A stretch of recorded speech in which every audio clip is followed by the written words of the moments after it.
My name is Dr. Henry Lustiger-Thaler, and we are having an interview today with Dr. Nathan Bamberger. This is an interview project with the United States Holocaust Memorial Museum and the Kleiman Center for Holocaust Education. Could I have your place of birth, Dr. Bamberger, and date of birth? Sure. I was born on the 21st of March, 1925, in the city of Würzburg in Germany. That my mother came from Denmark, married from Denmark to Germany, and we went back already before 1933 back to Denmark, where I went to school and where we lived there for many years until we fled to Sweden. Tell me a little bit about your family, your father, your mother, siblings, life as you remember it before the war. Well, before the war, my father and my mother, they had an antique show, an antique shop in Denmark, and that shop was in existence until we fled to Sweden. And when we came back from Sweden, my parents got the store back. And we were 4 children. I was the oldest. My sister, Helen, married and somebody whom she met in Sweden after the war, who had come out with the transport of Count Folke Bernadotte, who he had been in a concentration camp, and he came out, and she married him. My brother Nils, he married a Danish girl, Tove, and my youngest brother Bjorn, he lived out in Long Beach, New York, and he married a girl by the name of Carol Katz, and they had 2 children. As I say, we were 4 children at home, and we all went to school in Denmark. We all got our education there. I went to a private boys' school. In those days, there were no schools, co-ed did not exist.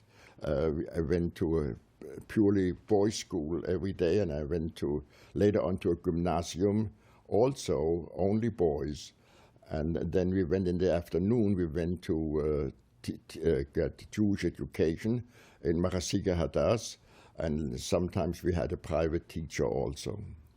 Tell me a little bit about your father, Rabbi Moshe Bamberger. He was the rabbi of the old synagogue in Copenhagen. My father, Moshe Bamberger, his mother was also born in Denmark, in Copenhagen, in 1850. She was born there to a family by the name of Perlstein. Her father, Joseph Perlstein, had learned in Altona in the yeshiva by Jakob Ettlinger, the Ettlinger Mishpoche. And there he married, Ettlinger found this boy, Joseph Perlstein, and he was sent to Copenhagen, and he married there a Danish girl. And so he had a number of children, and one of them was Hannah, who was born in Denmark in 1850 in Copenhagen, and she married the rabbi in Würzburg, and that's why she went to Würzburg, and I had her children in Würzburg. And that's why I was born there, but she always spoke Danish, and she came also back to Denmark. Could you describe, just to get a sense of the Yiddishkeit and the frum life before the war, could you describe a Friday Shabbat dinner? Yeah, well, it depends. When we talk about Shabbat, it depends upon the summer or winter. You see, in the summertime, Shabbos ended at 11:30 at night. And in the wintertime, Shabbos started at 3:30 or sometimes 3:15. So the time span, there was between 6 and 8 hours where Shabbos could differentiate between in the wintertime, where they had a very, very long Shabbos, Friday night, and in the summertime it was impossible to have a Friday night because Shabbos started at 9 or 9:30 whenever you wanted to do it. We used to say that in the wintertime, a long Friday night, and we had maids that they never understood why Friday night was longer than Thursday night. Right, but Friday night was longer then because Shabbos started at 4 o'clock, and what do you do from 4 till 11? I mean, you cannot eat cholent the whole night long, right? In the summertime, there was nothing. There was no Friday night because, say, Shabbos started at 10 o'clock at night, and it was over by 11:30. And so in summertime, there was no basic Friday night, you know, because of the time span. They used to say Shiva Osapatanis, there's a fast day that never ends. Never ends. It was over by 11:30 at night. Tell me a little bit about Jewish communal life in Copenhagen before the war. Before the war, Yeah. There was a Jewish community, the big synagogue in Krystalgade, and I got bar mitzvah there in the big synagogue. They had various organizations. They had, for example, the Rashi committee. There was a foundation made many, many years ago, 100 years ago, for people who would study Rashi every week. And there were a variety of subjects. There was a Vizo, which today is called Hadassah in America, but there was the Zionist organization. There was a Zionist organization, but it was on a very weak in the basis because nobody really knew what was going on. It only started in 1912.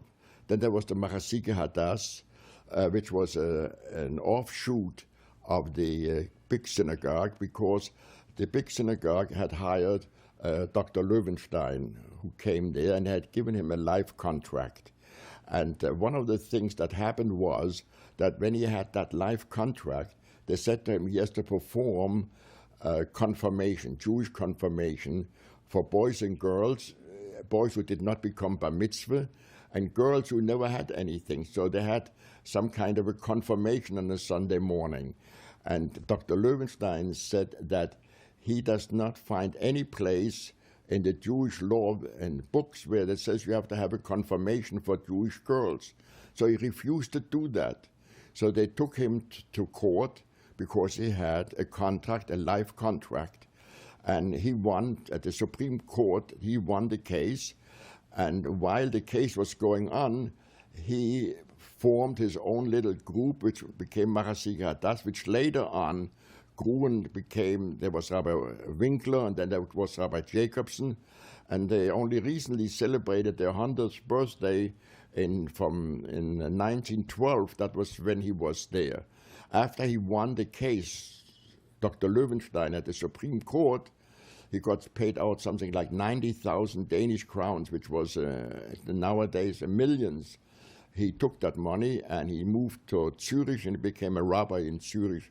I only met him once in 1948. I met Dr. Löwenstein in Zurich. But Marasike Hadass was in existence, and on the books it's still in existence this day today. Tell me a little bit more about growing up in Denmark and Copenhagen during this time.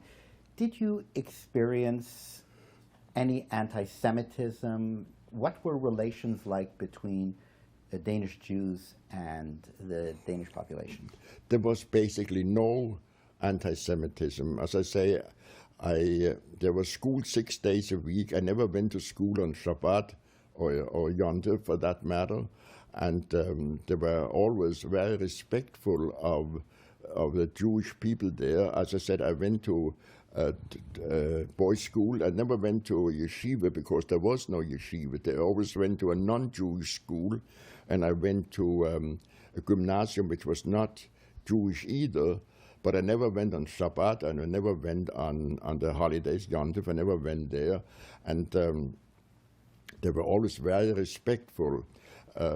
We went to school 5 days a week, Shabbos. Shabbat was the day off, and Sunday we went to a religious school, or we had a Rabbi coming in to teach my father whenever he found somebody who came to Denmark to wait for an affidavit to go to America or to a certificate to go to Palestine. I mean, Palestine was Israel, but before 1948, there was no Israel, there was all Palestine. So when they came to Denmark, my father hired them, to learn with us 3 boys, And so we were occupied from morning to night. In the morning we went, and school was from 8 to 3, and then at 4 o'clock they came, the rabbis, they came to our home, and we learned with them. On Sunday mornings was always occupied with Jewish studies. So in your youth, you never experienced any sense of anti-Semitism? No, I never experienced anything of that sort. Not in Denmark. Let's move to the encroaching war that was coming to Denmark. Of course, the war came late to Denmark, and of course, then there was the specificity of the Danish-German relationship that took hold, but the effects of 1933, the coming to power of National Socialism in Germany did not go unnoticed.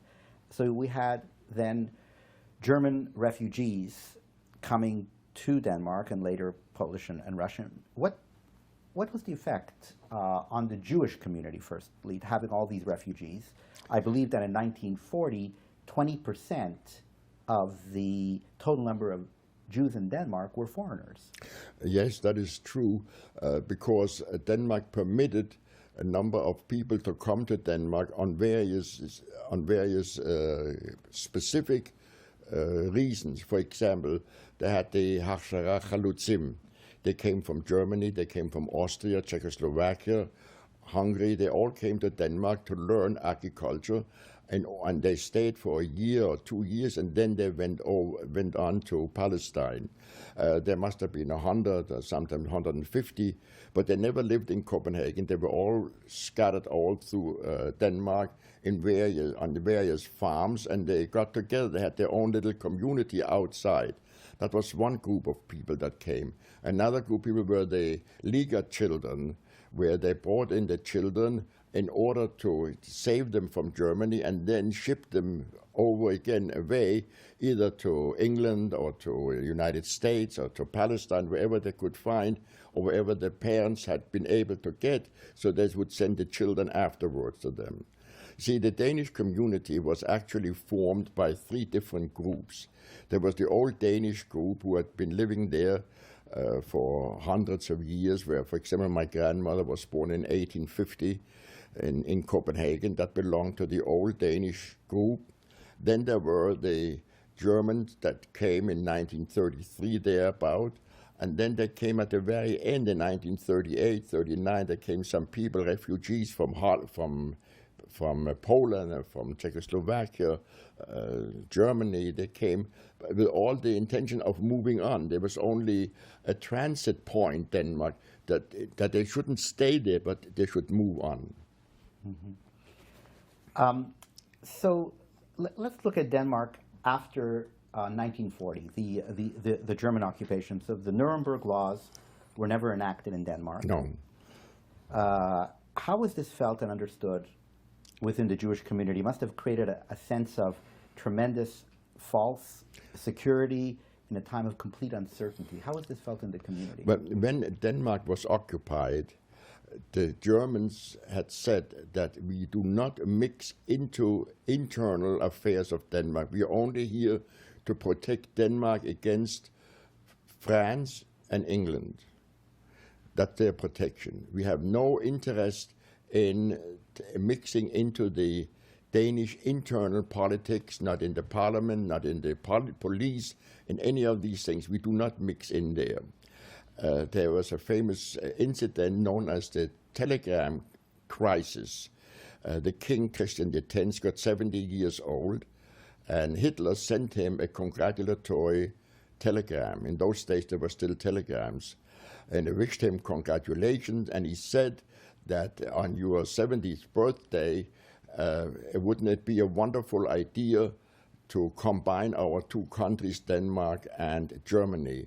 And the king received that telegram, and he sent him back a telegram, thank you very much for your good wishes, but he said, I'm too old to rule over Germany and Denmark.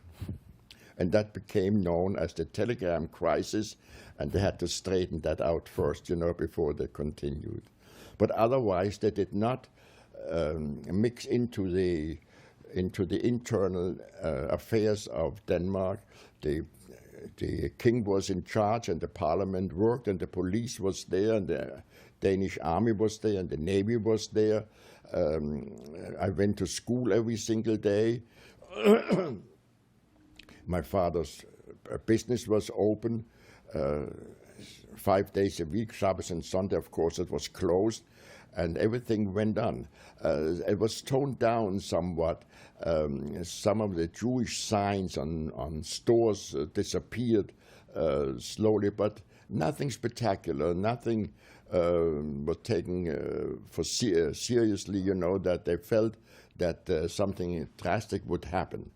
And as I told you, my uncle was the Minister of Foreign Affairs. He went to his office every single day, and we could walk and do. We experienced the same things as the Danish population.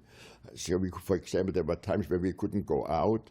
There were times when we could not do certain things because of the German occupation. One example I give you was on a Seder night. It must have been in 1943. On Seder night, we were sitting at the Seder. We were 20 people, and the sirens went. That meant that there were British or American planes coming over, and they were afraid that they would bomb the city of Copenhagen.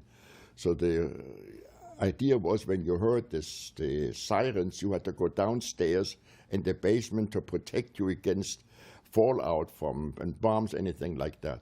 My father, all of a sudden, said, "This is Leil Shimurim, this is the night of watching. Nothing is going to happen, nothing." So we were sitting at Seder night at the table, and with 20 people around, and my mother was serving food, and we were sitting there and waiting, and it took till 6 o'clock in the morning when the sirens went off to tell us that the planes all had left again, and it was clear you could walk in the street again. So your memory of this period, these first 2 years of the occupation, was that Danish Jews were living essentially the same kind of lives as regular Danes. There were really no restrictions. That's right. Now, but how did this affect your own family? What was the discussions amongst your parents, their thinking, like the possibility of the storm clouds getting worse? I mean, what was the general feeling in your family? Was there an idea of leaving Denmark, or were you so... Did you have this sense of security that Christian X would take care of you? Was that the strength of that feeling? We never thought about leaving Denmark. We never thought about that. We thought that this occupation, that the war would go on, but it would not interfere with our life in Denmark. It would not interfere. What would happen, that the German would be defeated, and we would continue the way it was. Sure, we had rationing of bread and coffee and stuff of that sort, but my Danish neighbor also had that. He suffered the same way as I did. So whatever he did, I did. Whatever he got, and the rationing, I got. So we never had any sense that something specific is going to happen to us. Especially, you know, when they wanted to introduce the yellow star in Copenhagen. The Jews would wear the yellow star. We never wore the yellow star. We never wore.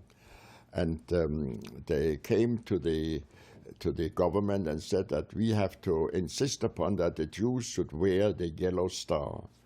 So the king said that if the Jewish people are going to wear the yellow star, he and the entire royal house will also wear the yellow star. And then it would become a joke, because everybody would walk around with a yellow star. And you couldn't see the difference anymore, who is Jewish and who is not Jewish. From the king on, he would wear the yellow star.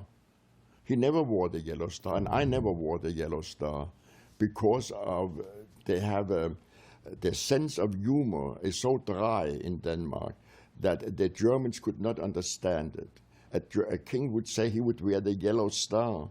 They'd never heard something like that. In France or in Italy and anything place like that the head of the government should say he would wear the yellow star. Never heard anything like that. They couldn't fathom that something like that could take place. So they never introduced it. The yellow star was never introduced in Denmark. I never wore the yellow star. My parents didn't wear them. No Danish Jew ever wore the yellow star. It's interesting that how that has become a kind of urban legend, that in fact Christian X wore the yellow star. No. Of course, no. it was a myth. There was I believe it was the university in Indiana who a number of years ago wrote an article about that, about the yellow star. The king, this fable is, it's not true. The king never wore the yellow star, and the Danish Jews never wore the yellow star. Mm-hmm. I'm trying to get a sense of just the general spirit and the general foreboding spirit that was occurring in the Jewish community in Copenhagen at the time. For example, in 1941, when the Germans had already occupied the country, an attempt was made to burn down the main synagogue by Danish-inspired Nazi youth. What happened, and how was this viewed by, firstly, Jewish Danish society and Danish society in general, and that the destruction of, or the attempted destruction of a house of worship came to Denmark? How was that felt? Well, there was not the German soldiers, because see, there was a whole discussion among the German soldiers, the Wehrmacht, the army, and the Gestapo. See, the Wehrmacht would not have anything to do with Jewish affairs in Denmark. They were interested only in protecting Denmark against the Allies, England and France, and later on United States. But the Gestapo, they were interested in starting with the Nuremberg laws and so on and so forth. So between the army, the German army, and the Gestapo, there was a constant fight. They didn't want to stir the pot, and that they knew that there would be a reaction from the Danish population if they would start with the Jews. They knew that. So they didn't. They did not start with the Jews. So everything went very smoothly. And that made us feel secure that as long as they have a fight between themselves, they wouldn't, what has that to do with me? It sounds like a very complex time when the Danish were watching the Germans, and the German Jews were watching the Danish king. Yeah. And it was a very... The Danish king was riding around the city every single day on his horse. No policeman and no military escort, nobody. You could stop the king when on his daily riding around the city. And I was once together with Rabbi Jacobson from Marasiga Das, and we stopped the king riding. And the king said, how are you doing? I said, very well, Your Majesty. And he was riding, he said, don't worry, as long as I'm here, you don't have to worry whatsoever. The king was the secure person for everybody in Denmark. He had such power. He never would return a salute to a German soldier, never. He looked the other way. It was not his people. Looking back now, and looking at that relationship, for example, the cooperation politique or the negotiation politique of the Danish government, from a Jewish perspective, how do you read that now, given that there was the best that historians can understand this is that there was clearly a cooperation and a constant cooperation negotiation between the Danish government and the Germans to keep Denmark in the kind of condition that we're speaking of, which is protected. Well, what's your perspective on that whole thing, of course? The Danish king and the Danish government were primarily interested to maintain a Danish government in charge of everything. You said, when you came here, they said to the German, you came here to protect us against France and England. That's what you're here for. You wouldn't mix into our internal politics. So you take care of that. You take care of protecting us. Although we don't need it, I'm sure they used to say that England and France were not going to do anything against Denmark. Definitely not. We had been neutral in the First World War, and we would be neutral in the Second World War also. You see, Denmark and Norway, we were occupied on the same day, April 9th, 1940. And in Norway, it was completely different than in Denmark. They had a man by the name of Quisling, and he was a Norwegian who worked with the Germans, whereas in Denmark there was no one in the government that worked with the Germans. So it was something entirely different. When you asked me before about the attack on the synagogue in Krystalgade, of course, it was not done by German soldiers. It was done by a few Nazi people in Denmark. They always find a few outcasts. But we were, the young people in those days, they formed a committee, a group, and we slept in the synagogue. There were special rooms, and we only had a telephone by which we could call the police and ask them to come and help us. So one day, the Nazi people came and they threw a bomb through the window of the synagogue, but very quickly it was taken care of. Nothing happened there. And then the king wrote a letter to the Jewish community, and he said that he's very sorry that something like that could happen in Denmark under his watch. That a house of worship that had been in existence for over 100 years should be attacked, and he felt very sorry about it, and he hoped nothing else would happen to it again.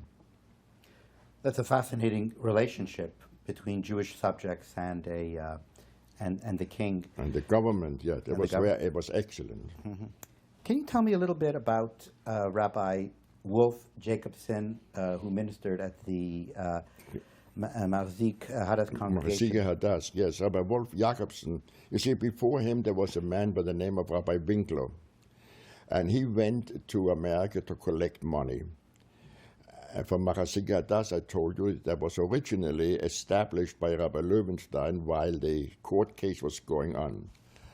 Rabbi Winkler passed away while he was here in New York, and he was buried here in New York. And so the Mazik Hadass was without leadership.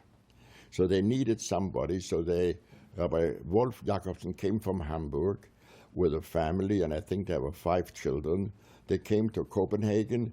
It must have been in 1934, 35, and he ministered to the congregation Mazik Hadass until 1943, when we all had to flee to Sweden. Mm-hmm. Karl Bertos Henriques, the president of the Jewish community during the occupation, do you have a memory of how he was perceived, who he was exactly?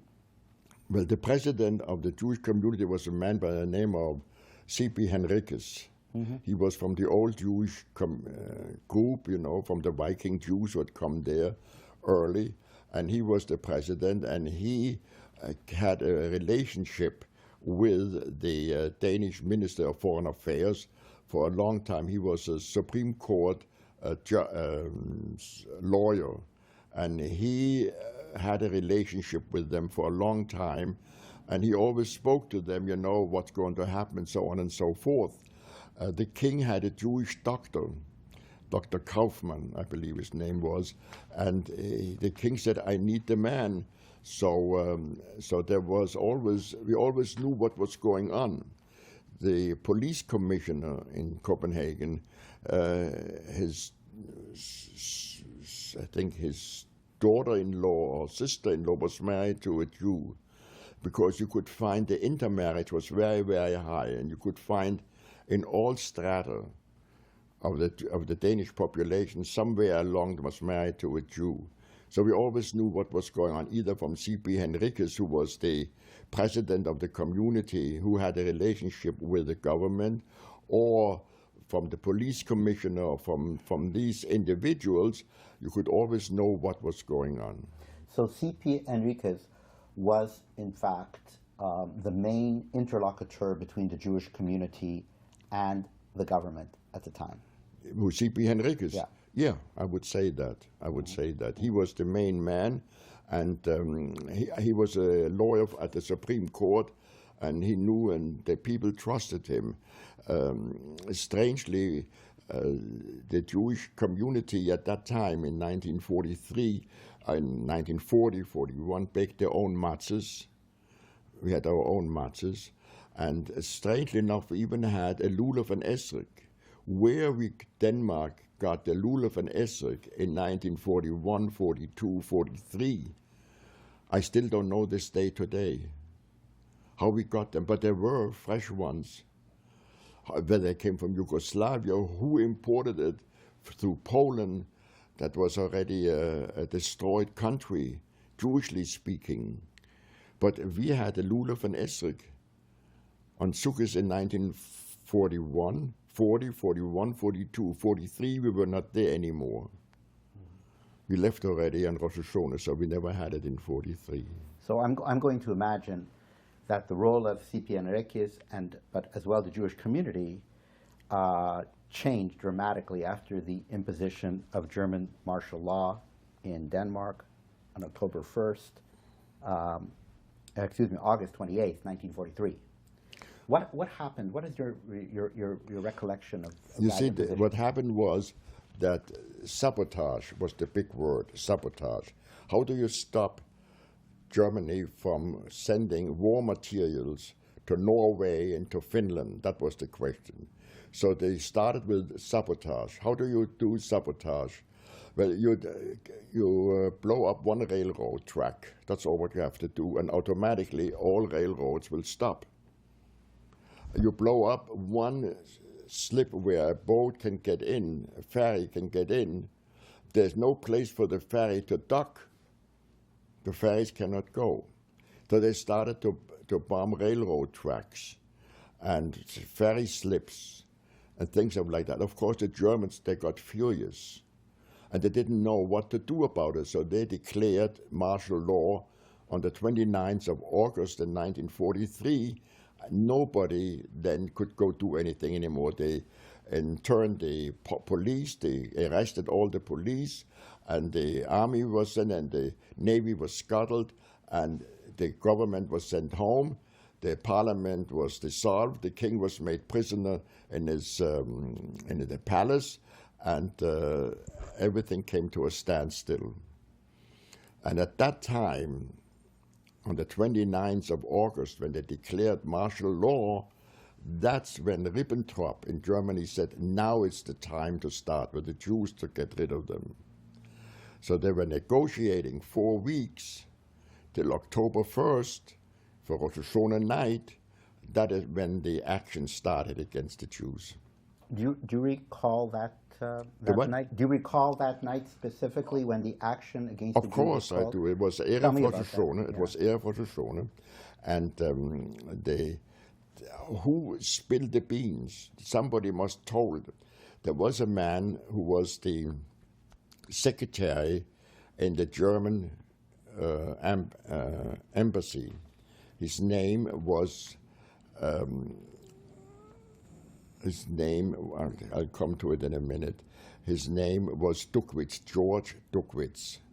He, as a young man, he had been working in Denmark, and he knew Danish mentality and the way the Danes think and act. He knew about that. So he was told that there are 2 ships docking in the harbor of Copenhagen for the specific purpose of transporting the 7,000 Jews to concentration camp. And he knew 4 people. There was C.P. Henriques and Hans Hedtoft, who was a non-Jew, was head of the parliament. And he told them that tonight, Rosh Hashanah night, there will be an action against the Jews. See what you can do about it. Duckwitz, George Duckwitz, spilled the beans that we knew that something would happen. Don't be home tonight. And that was the beginning of our flight.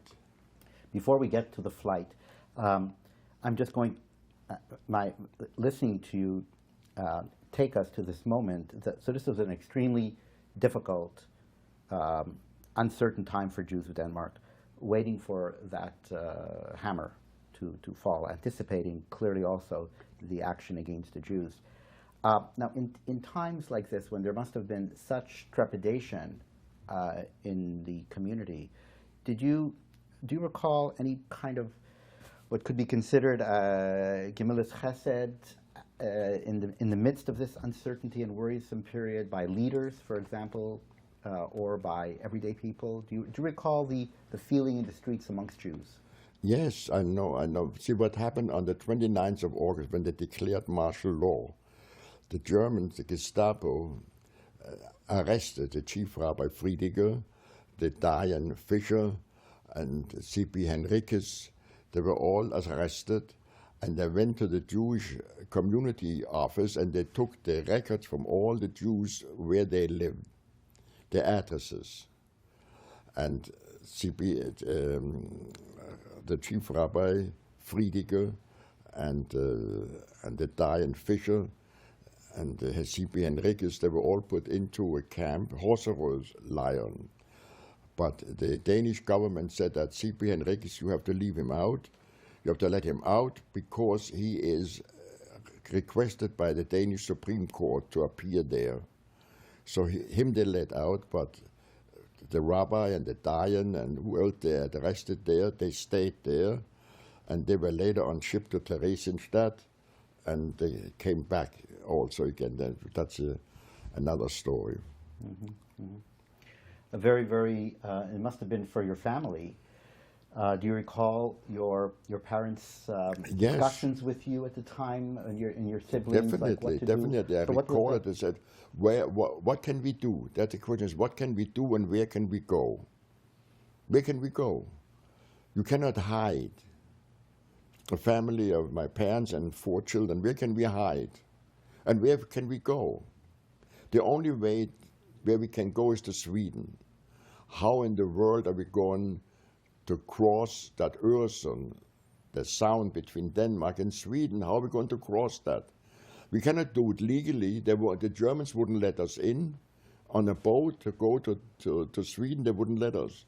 So there was this discussion continuously where to go and how to get there. So Sweden was already at the very beginning, as soon as the word that there was going to be an action against the Jews, once martial law. So in other words, your parents and I would imagine their network of friends and relatives were already thinking there's only one exit from this situation, and that's getting to neutral Sweden. Yes, that was the one thing. If we had to flee, I mean, there was no other place where to go. But the question was, will this martial law, will it stay like that or will it change? Maybe after 2 weeks when the sabotage would stop, maybe they would lift the whole thing again and we would be back the way we were before. So the martial law, and then, but when it was clear that there was going to be an action against the Jews at that point, yes, there was an organization that occurred. Right. And I know you've referred to this as a miracle in your life, the rescue. But can we talk about, before we speak about that personally to you, spiritually to you, can we speak about the organization of this that you understood at that time, in terms of how did it occur? How did close to 7,000 people make this trip over the Øresund? Well, there was a doubt in everybody's mind. What has changed? What has changed?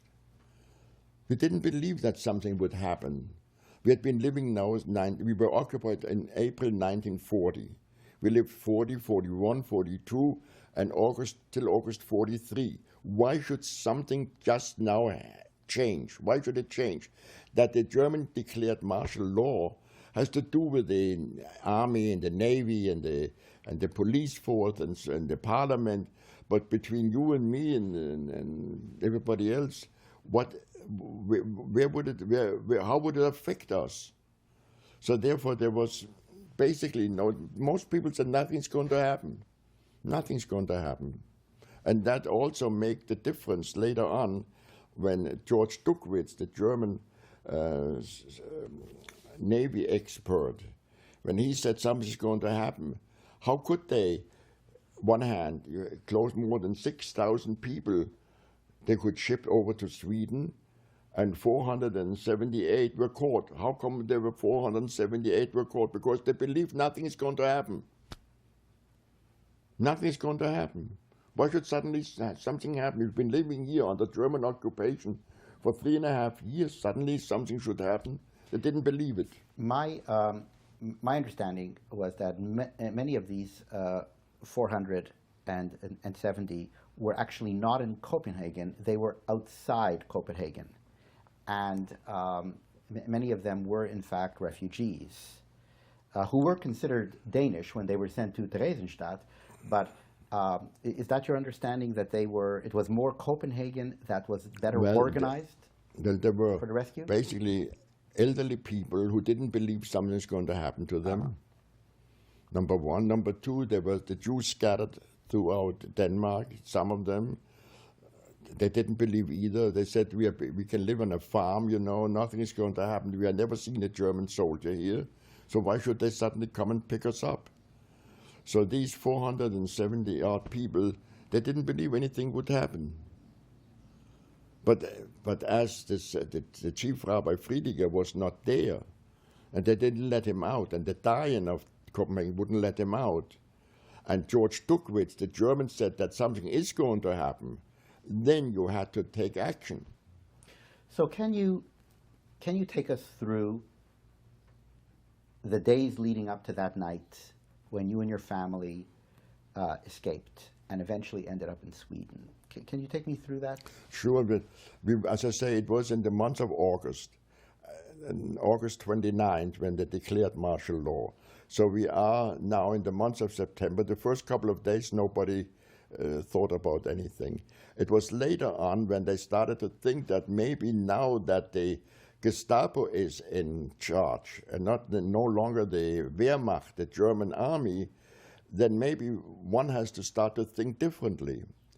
The thing was that since they had arrested the chief rabbi and the Dian and some other of the prominent Jews, and they didn't let them out, that became a sign that something is radically wrong now, and we have to react to that. So on Rosh Hashanah night, on Erev Rosh Hashanah, the day before Rosh Hashanah, the chief rabbi, not Friediger because he was hard, the Rabbi Melchior, who was a rabbi, he went up in the main synagogue and said, "Don't be home tonight. Don't stay home tonight." And that word spread through the Jewish community. Of course, we didn't have any cell phones in those days, or televisions, or computers. All of this did not exist. So telephones, they were most probably listened to, you know, they were listening to what they were saying, so it all went by mouth. Don't be home tonight. Now, my mother had set the table for 20 people she had invited for Rosh Hashanah night, had set the table. And in the afternoon, we went away. We let everything stand, and we figured within 2-3 days we'll be back. Rosh Hashanah that year was Thursday, Friday, and Shabbos. And we went to a good non-Jewish fellow man, a friend of my father, who was an importer of coffee and tea, you know, that doesn't go in Denmark, who had not far from my parents' store, he had a store also. And he told my father, if anything happens, you come to me with your family. And we went to him on that day before Rosh Hashanah in 1943. That was the immediate family or relatives as well? No, the immediate family, everybody for himself. So my father and my mother and we 4 children, we went, his name was Mr. Lerche, and he took us into his apartment and he said, "You stay here, and I tell you this much, if anybody tries to enter my apartment, I will shoot, I have a gun. Nobody will enter my apartment without my permission." So we went there on a Wednesday afternoon, right before Rosh Hashanah. And we stayed in that apartment Thursday, Friday, Shabbos, Sunday, Monday, 5 days. We did not know what took place. There was no television. The radio was controlled by the Germans, and you could not, and the newspaper was controlled by the Germans, so you did not know what went on. What should you do? So my youngest brother, Bjorn, my parents sent him to to a relative of ours to get a pair of tefillin, because we had no tefillin along. And on the way, he met a fellow from the underground, and he said, "Where's your mother?" And my brother told him that he met my mother, came up and said to my mother, "On Tuesday night at 6 o'clock, a car will be standing downstairs. Don't ask any questions. Just go downstairs, go into the car, and he will take you to a safe place." And so on Tuesday evening at 6 o'clock, sure enough, a car drove up in front of the house.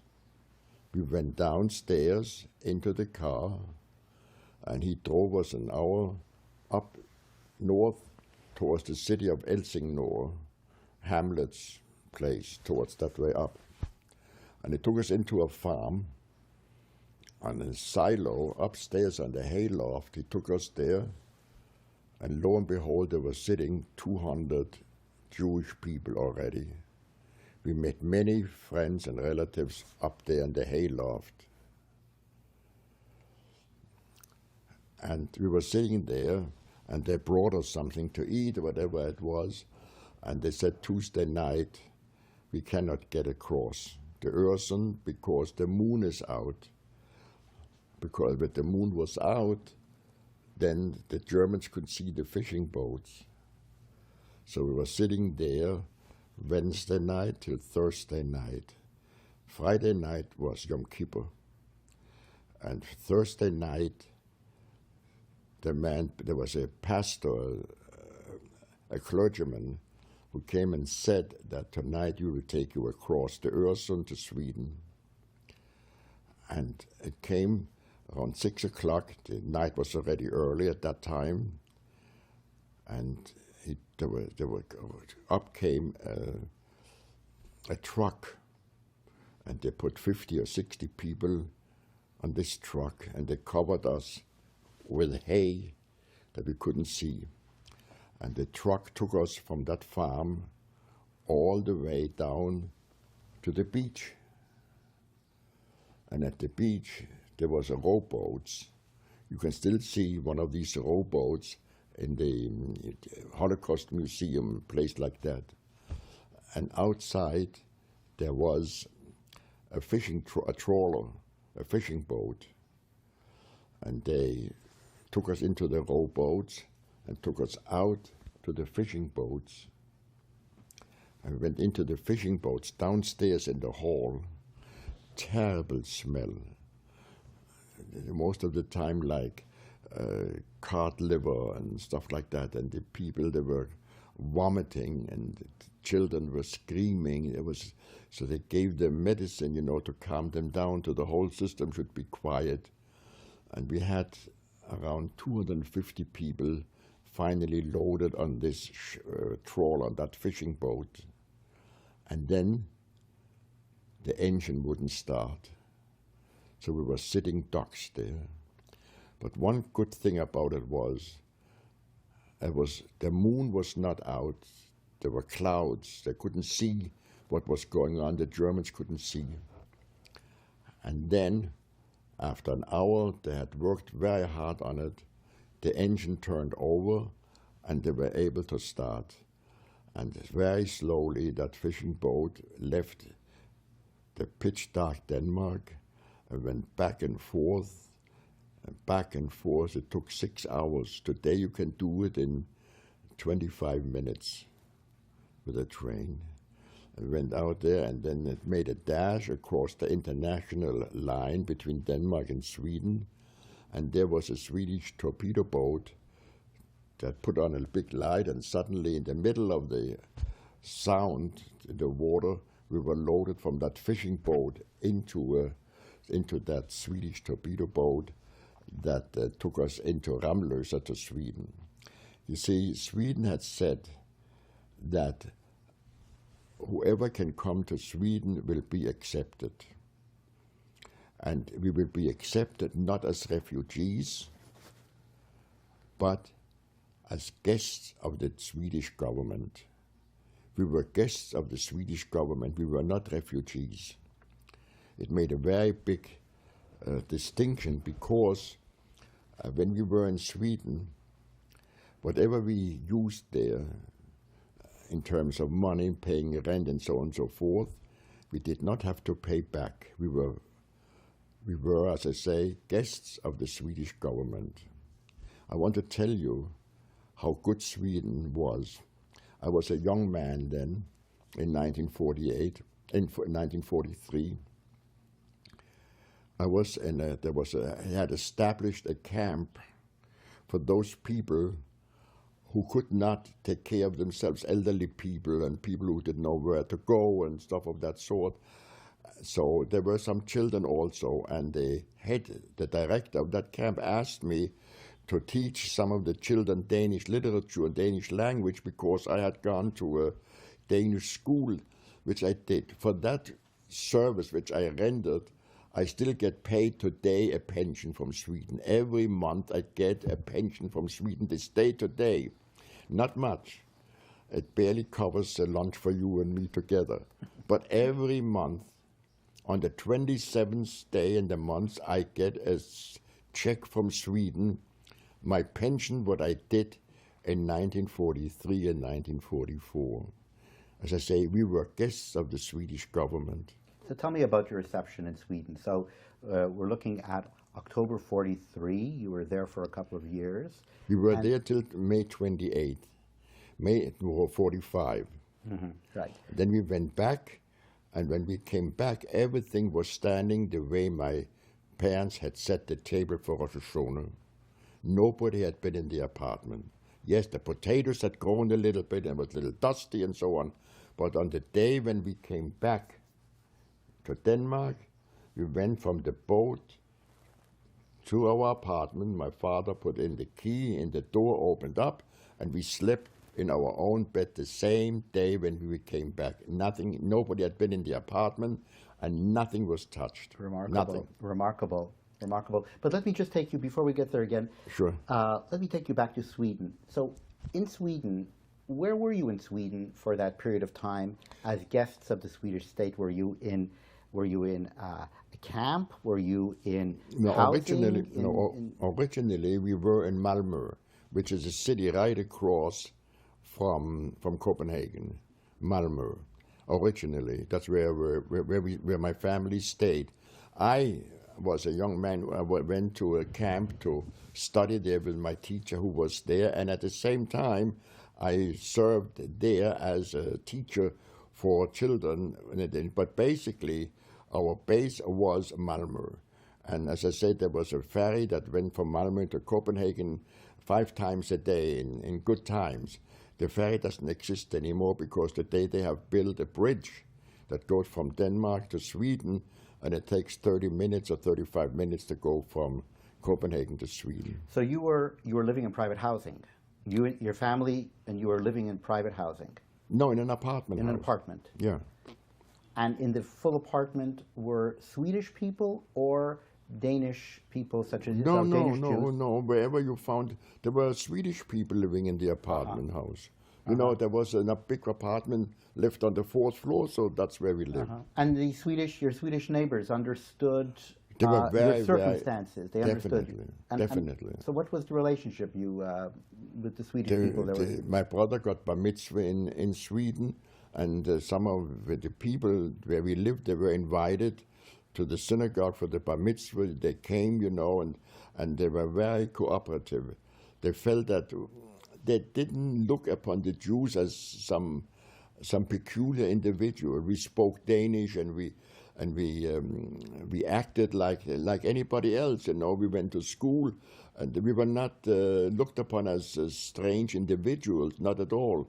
And Sweden had said, we are guests of the Swedish government. We are not refugees. That makes a world of difference. So you came back to Denmark, and everything was the same as you had left it Right. in your Not in only your we, home. many other people. Nobody had been in the apartment. My parents got their store back. My parents got their store back.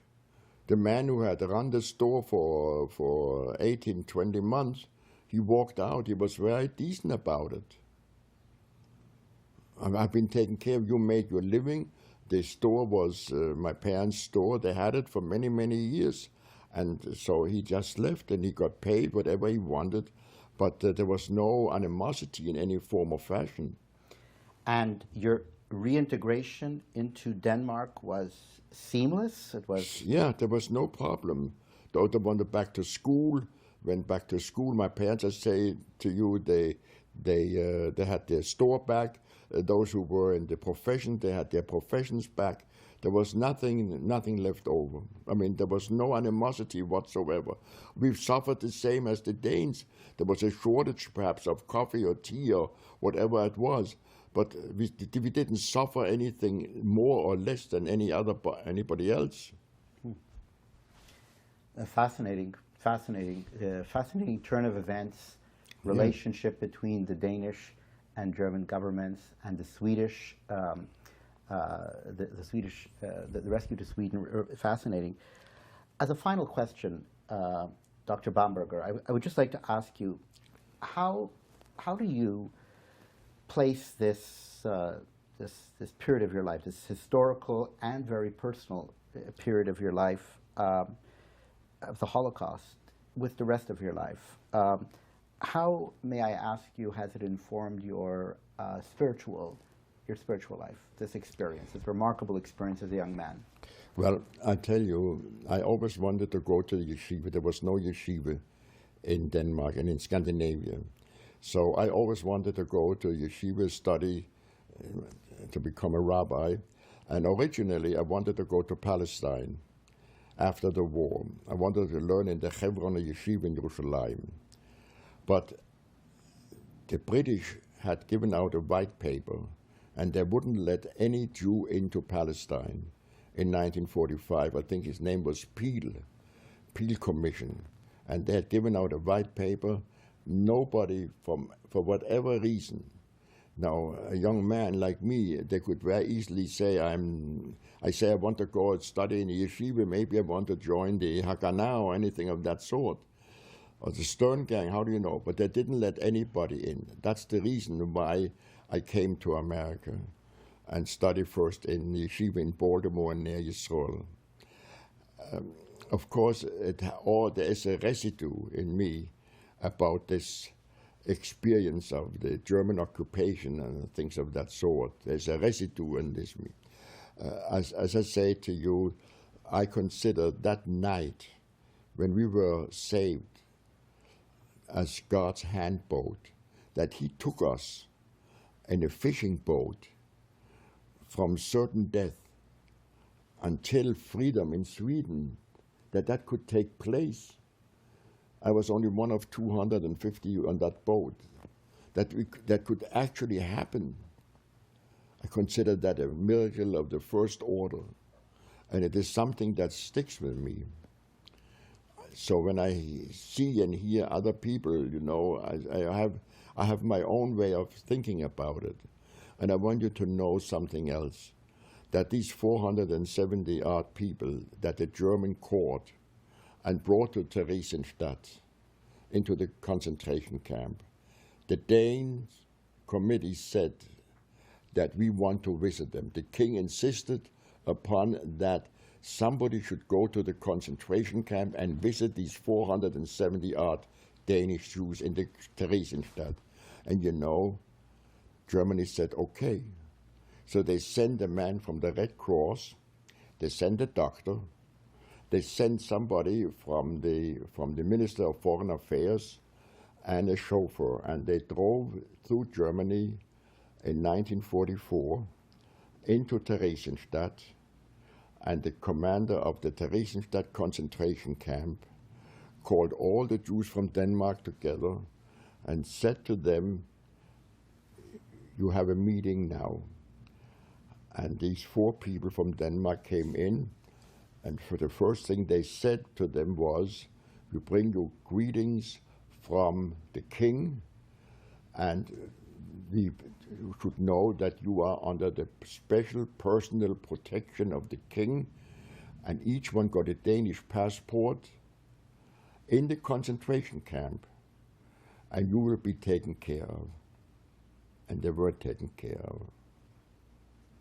And I will tell you how they were taken care of. Later on in 1945, Count Folke Bernadotte from Sweden and the white buses went to Theresienstadt, picked up these 470 people, and brought them all back through Denmark to Sweden. Some, of course, had died. There were 2 children born in concentration camp. They also came out. The chief rabbi came out. The dying came out. And nearly all of them came out, back out again. It's a miracle. It's unbelievable. There's no other country where this happened, that they should send a committee to the concentration camp and declare in the concentration camp, you are under the personal protection of the king, and each one got a Danish passport to indicate that you are under the personal protection of King Christian X, the King of Denmark. Dr. Bamberger, thank you very much You're very welcome. for this interview. Thank you. Okay. Cutting it now? Perfect. Okay. I'm Rabbi Bamberger, and this picture is of my great-grandfather. His name was Josef Perlstein, and he was learned in the yeshiva by Rabbi Jakob Ettlinger in Altona. And he went to Copenhagen, and he married the daughter of Moses Levi. Her name was Hannah. And they had a number of children, but he always remained a student. He always considered himself a student of Rabbi Jakob Ettlinger, the Oberchlener, and he was in correspondence with him. We find his name in this forum that has been published about Rabbi Jakob Ettlinger as one of the Talmidim that learned in the yeshiva. As a young man, when he came to Copenhagen, he joined the family, and he was a strange thing that they had some kind of a business. They had a lottery.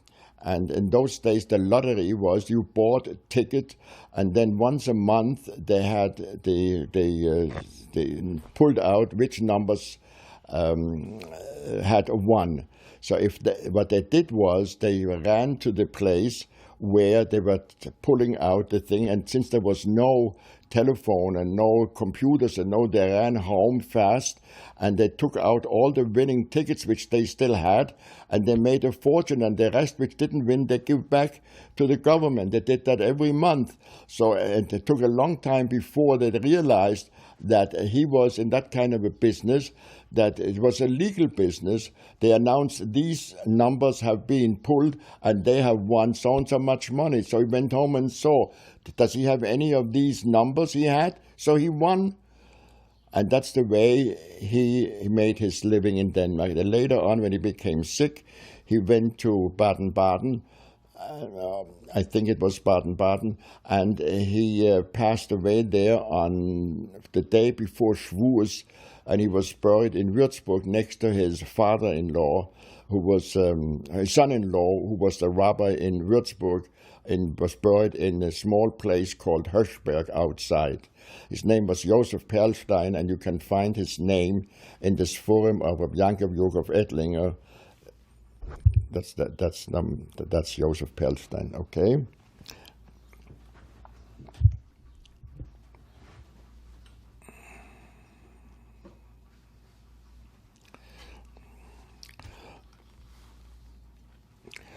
Okay, this is my grandfather, Rabbi Nathan Bamberger from Würzburg. He was the son-in-law of Rabbi Joseph Perlstein. He was the successor of his father, Yitzchak Dov Halevi Bamberger, the Würzburger Rav, who has given out many of this forum, who was the last great Gaon of Germany. He was also the rabbi of, as I said, the rabbi of Würzburg, and he married his daughter, Joseph Perlstein's daughter, in Copenhagen. That's the reason why there was this connection between Würzburg and Copenhagen all the time. Rabbi Nathan Halevi Bamberger, his wife, Hannah Bamberger, came from Copenhagen, was born in 1850, was married when she was 18 years old in 1868, came to Würzburg and lived there until 1940. In 1940, she came back to Denmark, where she was born, lived there for another 3 years. In 1943, she had to flee, together with the rest of us, to Sweden, and she passed away in Malmö, and that is where she is buried this day today. And the family, whenever we go to Scandinavia, we always go one day to Malmö to visit the grave of his wife, my grandmother Hannah Bamberger, in the Jewish cemetery in Malmö.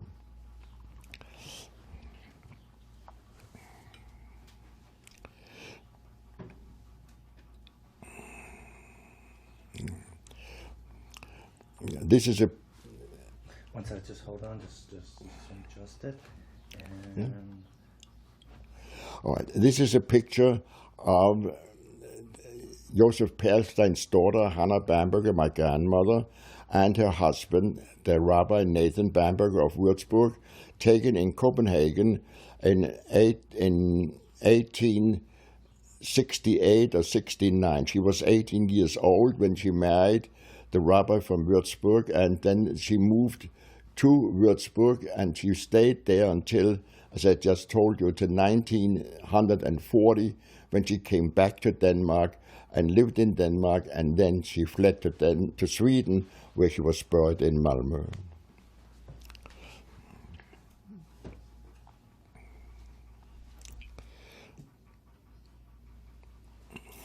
Okay. so just adjust this. And just 30 seconds.